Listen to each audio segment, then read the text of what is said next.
तो बच्चों अब बात करते हैं सॉल्ट की, नमक की। ठीक है, तो सबसे ज़्यादा एक वही है सॉल्ट कैसे बनता है। मैं इस चैप्टर की स्टार्टिंग में बताया था कि एसिड में बेस मिला दूँ सॉल्ट और वाटर बन जाता है। तो सबसे फेमस नमक जो है वो NaCl है। अब इस नमक को, सॉल्ट को, ठीक है, और क्या निकलता है, वाटर। ठीक है, वाटर। इसको बनाने के लिए हमें स्ट्रॉन्ग न्यूट्रल सॉल्ट है ये, इसको स्ट्रॉन्ग एसिड ले लें तो HCl ले लिया, स्ट्रॉन्ग बेस ले लें NaOH ले लिया। ठीक है, और हमारा नमक तैयार हो गया। ठीक है, इस तरीके से पहला कंपाउंड, पहला सॉल्ट हमारा NaCl तैयार हो गया। अब हमें क्या करना है, दूसरा सॉल्ट बनाना है, सोडियम हाइड्रोक्साइड को पैदा करना है। तो क्या करें, यही जो आया है इसी में क्या करें, इलेक्ट्रिसिटी पास करा दें, बिजली को पास करा दें, तो हमारा बनेगा NaOH plus Cl2 plus H2। ठीक है, ये कास्टिक सोडा है, इसका दूसरा नाम है, वैसे तो सोडियम हाइड्रोक्साइड कहते हैं, कास्टिक सोडा। ठीक है, तो ये इलेक्ट्रिसिटी है।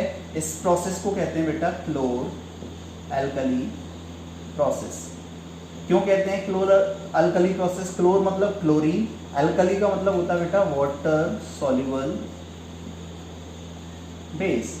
तो जो वाटर सॉल्युबल बेस होता है उसको क्या कहते हैं, NaOH। ये पानी में सॉल्युबल है, घुल जाता है। ठीक है, तो इस तरीके से कास्टिक सोडा हमारा तैयार हो गया। ठीक है, ये दूसरा सॉल्ट हो गया, वो सॉरी बेस हो गया।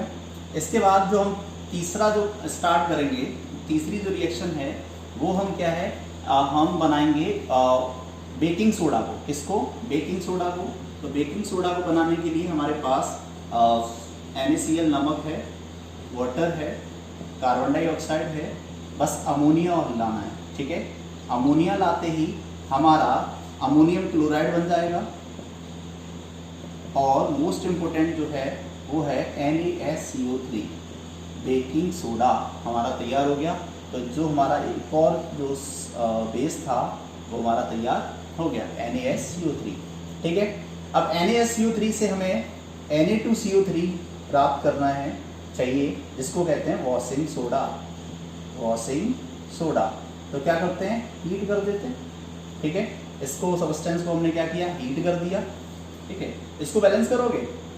ठीक है, ये ठीक है, ये वैसे भी बेकिंग सोडा है बेटा, और बेकिंग सोडा से वॉशिंग सोडा बनाना है तो उसको क्या कर दो, हीट कर दो। तो Na2 है यहाँ पर, और यहाँ क्या है Na1। तो अभी करते हैं 2 Na कर दिया। ठीक है, तो सारा कुछ हो गया। तो इस तरीके से यहाँ पर हमें क्या मिल जाएगा, Na2CO3। ठीक है, लेकिन वॉशिंग सोडा में जो मॉलिक्यूल्स होते हैं वाटर के वो 10 होते हैं, हाइड्रेटेड होता है, डेकाहाइड्रेट होता है। तो इसमें वाटर के 10 मॉलिक्यूल को हम और मिलाएंगे, तो ये बन जाएगा Na2। ये वॉशिंग सोडा नहीं है बेटा, ये सोडा का पाउडर बना है, सोडा S बना है, लेकिन वॉशिंग सोडा को बनाने के लिए Na2CO3 10H2O वाटर के मॉलिक्यूल मिलाने पड़ेंगे। तो इस तरीके से पानी के 10 मॉलिक्यूल्स मिलाएंगे जब सोडा में, तो ये बन जाएगा 10H2O। इसको कह सकते हैं हम बेटा वॉशिंग सोडा। इनके बेटा यूज़ पूछे जाते हैं। तो बेकिंग सोडा का जो यूज़ था बेटा, बेकिंग सोडा का जो यूज़ था वो क्या था, आपका एंटासिड के रूप में यूज़ करते हैं, बेस होता है, एसिडिटी को रिड्यूस करता है, और इसको फायर एक्सटिंग्विशर में यूज़ करते हैं, आग बुझाने के लिए। इसको केक बनाने के लिए यूज़ करते हैं। जैसे बेकिंग सोडा कड़वा होता है, बेस होता है, तो इसको केक बनाने के लिए यूज़ नहीं कर सकते, कोई कड़वा होता है। लेकिन इसको क्या करते हैं, इसके कड़वेपन को कम करते हैं एसिड मिलाकर, या तो साइट्रिक एसिड ले लो या टार्ट्रिक एसिड ले लो, उसको मिला देते हैं बेकिंग सोडा में, तो ये अपना कड़वापन कम कर देता है, न्यूट्रलाइज हो जाता है। Then we use in cake. ठीक है, तो बेकिंग सोडा को ना यूज़ करके इसमें एसिड मिलाते हैं, तब ये बन जाता है बेकिंग पाउडर। तो इसकी भी बात कर लेते हैं कि बेकिंग सोडा जो है ये कड़वा होता है, इस केक बनाने के लिए यूज़ नहीं करते। तो कोई भी एसिड ले लो आप खाने वाला, टार्ट्रिक या साइट्रिक, तो आपका बन जाता है बेकिंग पाउडर। अब इस बेकिंग पाउडर को यूज़ कर सकते हो आप क्या, केक बनाने में। ये क्या था, बेकिंग सोडा, और ये क्या है, बेकिंग पाउडर। ठीक है, तो अब इसको केक बनाने में यूज़ कर सकते हैं, और डायरेक्टली भी बोल दो तो भी कोई दिक्कत नहीं, क्योंकि इसी से तो ये बनता है और इससे फिर केक बनता है। और फायर एक्सटिंग्विशर आग बुझाने के लिए यूज़ किया जाता है। ठीक है, और एसिडिटी के लिए यूज़ किया था। ठीक है, तो ये आपका कितने बन गए, सॉल्ट में NaCl नमक बना। नमक के यूज़ जानते हो, रोज़ खाते पीते हैं। ठीक है, कॉमन सॉल्ट होता है, डेली यूजेस। ठीक है, कुकिंग के लिए यूज़ करते हैं, और प्रिजर्वेटिव के रूप में भी यूज़ करते हैं, किसी भी अचार को बचाने के लिए। तो कह सकते हैं प्रिजर्व द पिकल्स, अचार को बचाने के लिए। बेकिंग सोडा का यूज़ बता ही दिए। कास्टिक सोडा, इसको साबुन बनाने के लिए, for making soap, for making soap, साबुन बनाने के लिए, ठीक है। और आपका जो क्लोरीन है, क्लोरीन जानते ही हो क्या कहते हैं, डिसइंफेक्टेंट का काम करता है, ठीक है। कुछ 2-3 सॉल्ट की और बात कर लेते हैं, जैसे आपका ब्लीचिंग पाउडर, ठीक है। तो ब्लीचिंग पाउडर जो होता है CaOCl2, इसको ब्लीचिंग पाउडर कहते हैं, लेकिन इसका केमिकल नेम है कैल्शियम ऑक्सीक्लोराइड, कैल्शियम ऑक्सीक्लोराइड, ठीक है। ये ब्लीचिंग पाउडर होता है। ब्लीचिंग का मतलब होता है किसी भी चीज़ की लेयर को हटाना, ठीक है। किसी भी चीज़ की लेयर हो सकती है, स्किन अपनी हो सकती है, स्किन की लेयर को हटाना, ठीक है। कपड़े की ब्लीचिंग हो सकती है। तो ये बनता कैसे है, ठीक है। तो कुछ बच्चे ये सोच रहे होंगे CaO ले लो, कैल्शियम ऑक्साइड और क्लोरीन ले लो।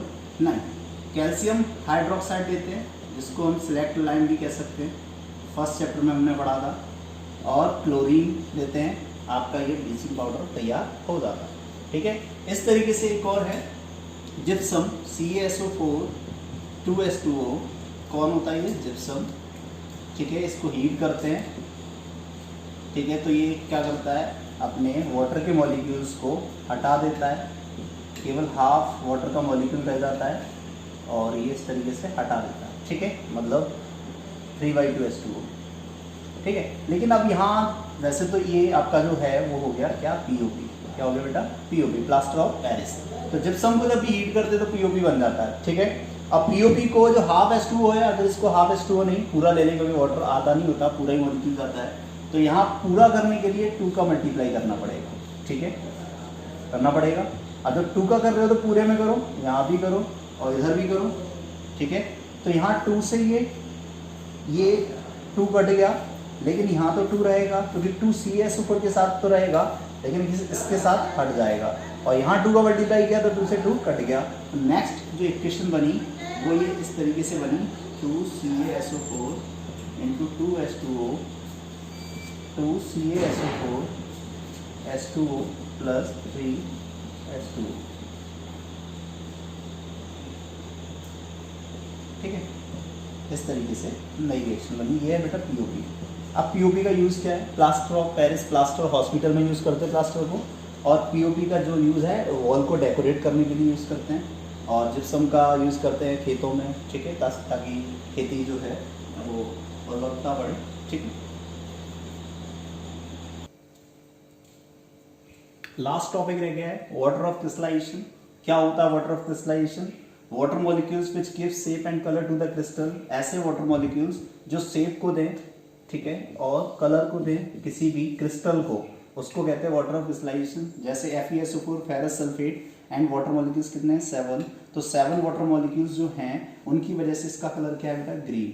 अगर ये वाटर मॉलिक्यूल्स को हटा दें, कब, हीट करने पर, तो देखो वाटर मॉलिक्यूल्स हट गए, तो इसका कलर क्या हो गया, व्हाइट। मींस जो कलर था ग्रीन वो किसकी वजह से था, वाटर मॉलिक्यूल्स की वजह से। जैसे ही वाटर मॉलिक्यूल्स हट गए तो कैसा हो गया, white. It means water of crystallization यही होता है कि वाटर मॉलिक्यूल्स जो शेप और कलर देते हैं, कि किसी भी क्रिस्टल को कलर देते हैं किसी भी क्रिस्टल को, उसको कहते हैं water of crystallization. The water molecules which impart the colour and the shape to the crystal is called water of crystallisation.